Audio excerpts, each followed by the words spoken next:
Welcome back to Mastering Menopause. Today, I am so excited to tell you the results from the 14-day rapid fat loss program that myself and like 22 clients just finished up on Sunday. So we started this January 6th, and our last day was on the 19th, and the results are rolling in, so I can't wait to share those with you. Takeaway was doing this as a group was so much easier to stick to because this is an aggressive protocol. It's 3 days of ascending calories. Every 3 days, you increase your calories. So obviously, the day 1 through day 3 are the hardest, but having the support of the group just made this easier. I had a client, Angie, she has done it before, and we both said like it's so much easier with a group. And some of the ladies too, they said having the group aspect made this a lot easier, even though it was their first time. So let me share my results. I have them written down. I ended up losing 6 pounds over the 14 days. So I was excited about that. I lost 5¼ inches total. And then my body fat dropped from 26.6% to 25%. So really happy about that. And then my lean mass ratio. So lean mass ratio, it's lean mass to body fat mass ratio is great for tracking progress in your body composition changes. So if your goal is to reduce your body fat and preserve muscle, which is very much my goal, then you can use that calculation. So I started at 2.76 to 1 and I ended up at 3 to 1, which is good. It's better to have a higher lean mass to body fat mass ratio. So psyched about that, and it just shows that with this protocol, we are leaning more towards body fat reduction rather than just losing weight. So hopefully that makes sense. My pictures showed some nice change in body fat, especially like around kind of the booty and the belly. So excited about that. And now from here, I'll just go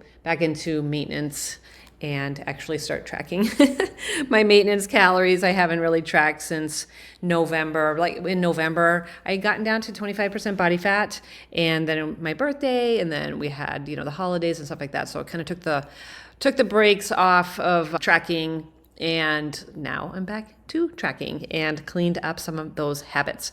And that was one of the takeaways from doing this 14-day rapid fat loss is cueing in on when are you actually hungry and when are you just eating out of boredom or maybe stress eating or just because it's a habit. So some people really made the connection with that, which is great because that's how you change your lifestyle.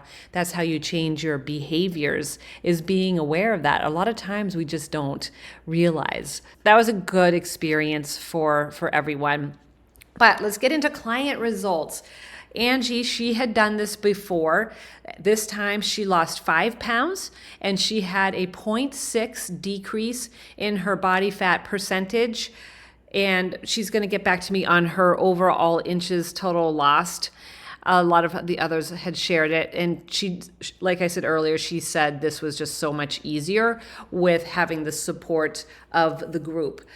Because I will say that it's very fast at the beginning, and then you kind of stall out. You're like, wait a minute, because I was losing. You almost lose like weight every single day, or you have a big drop, and then there's a little plateau. Week 1 is fast and furious, and then week 2, things start to kind of plateau.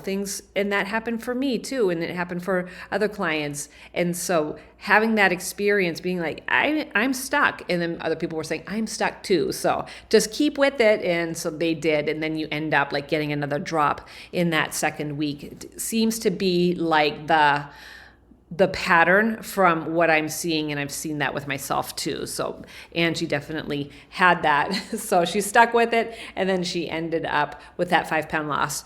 Victoria lost 5.5 pounds and 11 total inches. I don't have her body fat percentage. She didn't do that. The way that we calculate, and it's fairly accurate, I would say. We use the Navy body fat calculator. So you can just take your neck measurement, your waist measurement, and then your hip measurement, and then you put that into that calculator. It asks for like your height and weight too, and then it will come with that percentage. So she didn't do that. Not everybody did their percentage, but a lot of them did. And then Victoria said that she thoroughly enjoyed this experience with this amazing group. I learned so much on so many levels, listening to real hunger cues and being aware, using calories wisely, and most importantly, no goal is impossible to achieve. She said, when I saw my first calorie allotment, my eyes bulged out. But the real kicker is I wasn't as hungry as I thought I would have been. Thank you for allowing me to be a part of this mind-blowing experience. I enjoyed the interaction with everybody and learned something from each one of them. We shared a lot of recipes and tips and tactics and tricks. So it was a good group. Diana Brown. Diana did so well. She lost 5.8 pounds. She lost 1.2% body fat. She lost 3.5 inches. She used ChatGPT to create her menus. So, I want to say 6 weeks ago, I had this idea that you can use ChatGPT to track your macros and calculate. So I did this whole program, I should say guide on how to use ChatGPT to do that, how to train ChatGPT. I was so excited to share this with all my ladies. I put it out there and literally crickets. I got crickets. I'm like, are you kidding me? Because what I hear the most from people that are resistant to tracking macros is it's time consuming, it's tedious. And it can be, especially at the beginning when you don't know exactly how to do it and know how to navigate. But this is you can do a running total of your calories in ChatGPT and then just put it all into, you just put the total into MyFitnessPal. So I was like, this is going to be a game changer. It is a game changer for me. I'm like, this is going to be amazing.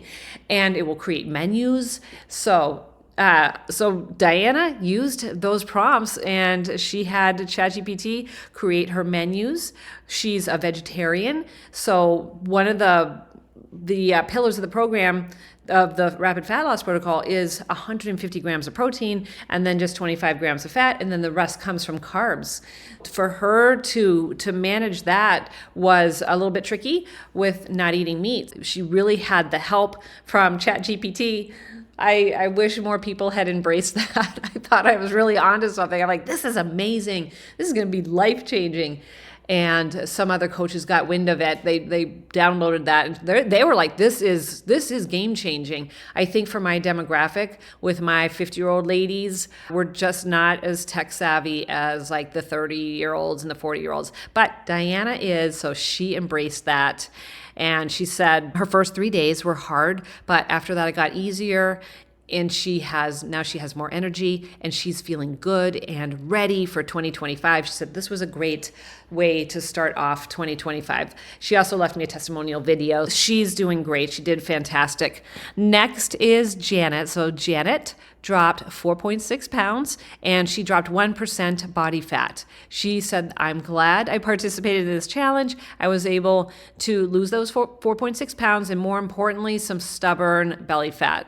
She said it's given her new motivation to keep going. So with Janet, she has a trip coming up mid-February. So for her, we're just going to keep her into a deficit. But she said she's going to go, we had a conversation and she wants to stay in a little bit more of an aggressive deficit, not as aggressive as what we just did, but most of us are coming out of the deficit, and then some are staying in a moderate deficit. Janet's gonna ride this out. She's like, I think I can do this for another 3 weeks until my trip. So not as aggressive, but wouldn't be where I would exactly put her. And she said, I am motivated. I wanna do this, especially after seeing these results. So wishing her the best, and I'll keep tabs on her. Paula is next. down 5.8 pounds. She said 2 weeks of an intentional planning, no big slips. She had a very stressful time at work, and so she's like, I'll take it. This was a good jumpstart to next phase of continued progress, and she said she's feeling much stronger for sure. So that's amazing, having like that stressful week. And honestly, like, I'll take it. Yeah, you will. It's almost like 3 pounds a week. So heck yeah, we're going to take that. I will also say, as far as strength gains go in the gym, this does not affect your strength. It may affect your energy for sure, but your strength is your strength. So it doesn't make you weak. You can still hit your goals in the gym. Maybe you're not going to have the most fired up workout, but this does not affect your strength. You can still build muscle in a deficit, even like the aggressive deficit like this, because this is so short. So the reason why this is so effective is because it's so short, because we are being so aggressive, and then you get more calories as the time goes.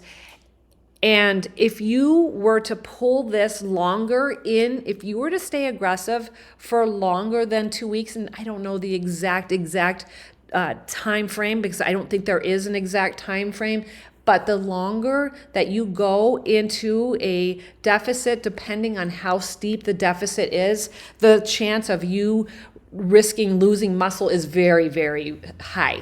You are going to lose muscle if you pull this kind of protocol for too long. But you can build muscle in a deficit. And with this get in, get out approach, we are prioritizing fat loss and maintaining that muscle, which is super important. And so there's the point of, what is that called? Not the point of no return, but diminishing returns. So is going to be around that 2 week mark where you drop fat so quickly. Yes, you're losing a little bit of water weight, but I've been keeping an eye on my clients. They have not gained that weight back that they've lost.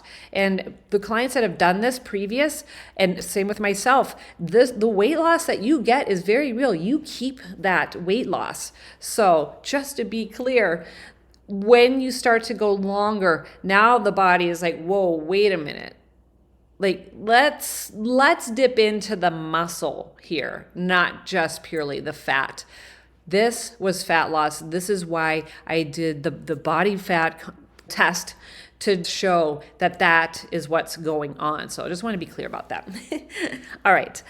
Debbie said, I am quite happy with my results. She lost 3.3 pounds. She lost 2.4% body fat. It just kind of highlights what I just was talking about. And she lost 7 inches. So she is shrinking. And she wrote, woot, woot. She said she's regained her consistency at the gym. So far, a great start to 2025. Definitely the timing was for sure, chef's kiss. Starting January 6th, that Monday after the holidays, everybody was pretty darn motivated to do that, including myself. I was just ready. And same with the clients. So it was a great holiday season, but we're ready. So definitely the motivation factor was there for a lot of people for that reason. And she's pumped. So she kind of got into a little funk. She's like, I just don't feel like going to the gym. I'm tired of tracking and doing this. And that happens. And you just kind of lose motivation. And so I'm glad to see that she's gotten the re-entry. She's back to being motivated, because she really was a gym girly when she came in. And she just kind of she's like, I don't know what's going on. I just don't feel like going to the gym. So she kind of was like, she was like that for about 6 weeks. So she's got her mojo back, and she's happy about that. All right. Next is Pam. She said she had several challenges through this 14-day challenge. She lost power for 3 days. There was a storm. She threw her hip out one day. She had to lay off of exercise for a couple days. She struggled with trying to keep the fat down. She said she went over almost every day. And so she's like, I only lost 2.5 pounds, but still she lost 2 inches off of her waist. So she's like, I'm calling this a win. So absolutely. And maybe next time we do this, then she'll be ready for that. Storms aside, there's really some things are just out of your control, right? So the last one that I have, actually, I have another one. I'm going to have to look hers up though while I'm reading this one off, because I didn't keep a note of it. So Kathy, she said, I am happy with my first attempt at this. I only lost 4 pounds total, right? Like only 2 pounds in a week, right? 2 pounds a week, 4 pounds total. But she said, I lost inches. She lost 4 inches total. And she said she's learned a lot about herself through this. And then I just got a text from her today. She's down another pound and then another inch. And so she's like, I want to add that to my total. So she's like, I'm 5 pounds down, five inches down, which is fantastic. That's typical results are typically anywhere from 5 to 7 pounds. And that's what happened with this round. Nobody quite got, that I know of just yet, got there, but we definitely have a lot in the 6 pound range. And let me look up Erin. She showed her weight graph. So she lost 5.8 pounds. She lost 5.25 inches and 1.9% body fat. So she did really, really well. She said, what a great start to the new year. Hunger wasn't an issue since there was such a focus on protein. It was great having a group to connect with for support and ideas, especially when I plateaued for a bit. If you saw the group, you would see there was definitely that time for that plateau. She said it was nice to know that others were experiencing the same, and I just needed to stay the course, which is what I had said earlier too. Planning ahead was the key to success, like always. That's always the plan. And I'll finish up what she said, and something that she plans to maintain. I am motivated to continue to make progress towards my goals. Woohoo! Yes, let's go. I will say one of the requirements, I would say, to be successful with this protocol, the requirement would be to set up the first initial 3 days. And that is what, and I said to the ladies, I'm like, we're starting this on Monday. We had a kickoff call on Friday going exactly over the protocol so everybody could get the foods that they were going to have. And I said, share your menus. Let's put it ahead of time into MyFitnessPal so there's no room for error. There's no way that you're going to be able to, with the guidelines of this protocol, be able to just wing it. You just can't. And so pre-planning that ahead of time definitely was the key to success for these ladies. So, and that's really the key to anything is planning ahead. And then when you make the increases, you're just adding on carbs. So it's chicken, it's tuna if you like that. The best thing about this protocol, it's not a strict plan. Yeah, it's aggressive for sure. And there are some parameters, but you still get to have foods that you like. You don't have to eat the foods that you don't like. So, there was a lot of different ideas out there. Angie, she does this chicken, it's like a chicken crust it's shredded chicken. I think she uses canned chicken. So it's a shredded chicken with Parmesan cheese and an egg crust. And then she used the Hughes barbecue sauce, which is super low calorie. It's 10 calories per serving. And then she used Canadian bacon, which is super lean. She's like, it's a barbecue bacon pizza, chicken pizza. I forget what she said. I'm like, well, that looks amazing. Too bad I'm so damn lazy. I can eat tuna. I don't love tuna. I love tuna with bacon and cheese. I like that a lot more. So there was actually one day where I could fit that in because I had prioritized so much lean protein that I actually had room for the fat. So I was super excited to have that for a dinner option. Again, it's a little restrictive just because it's lower calories, but you still get to have foods that you enjoy. And that makes it important. It's important that you have foods that you enjoy enjoy, because then it's not such a like suck fest. I will say this was hard. This was definitely a hard protocol, but it's the first 3 days that are the hardest. And then you start to realize, like, what are my habits? Like, why am I eating? Am I really hungry, or is it just because this is just what I do? I think it really highlighted that a lot of times we're just eating out of boredom or because it's there. So I had people like clue in, like, I'm like, have a conversation with yourself about what's going on. You can go for a walk. You can have some water. Are you truly, truly hungry? Because if you are, then eat, have something to eat. But if not, if you can push it off a little bit more, then have that little conversation with yourself. And a lot of people did that and realized where the hunger cues actually were coming from. Are these actual hunger cues, or is this more of a behavioral clue, like Pavlov's dogs, when the bell rings, like, oh, time to eat. Like, I definitely have that 9 o'clock cue. If it's 9 o'clock, it's wine o'clock. Like, there's just no room for alcohol on this protocol. I think the first couple of nights, it's like, yeah, oh, I know it's 9 o'clock because I feel like having a glass of wine. Like, I'm not having it, but that's just kind of, it's interesting how we create those habits for ourselves and not realizing. And also the little bites and licks and tastes. Creamer in the coffee, that was a big one when people started realizing, like, actually how much creamer that they're putting in their coffee. So it's those little things that are kind of sneaky petes that really add up to calories over the long run. And so when we take those things out, that's why, they were seeing their results. So we're all pretty darn happy with our results. And most of us, I think I already mentioned this, most of us are going into maintenance, and some are staying in a deficit. The next thing that I want to talk about is I had Christina Rice onto the podcast. I'm going to be dropping that episode on Thursday.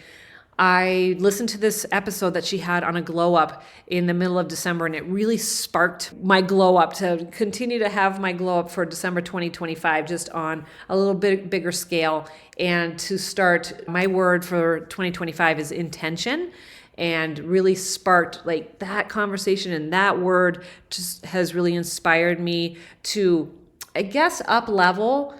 Yeah, to how I present, what do I put in my body? What do I put on my body?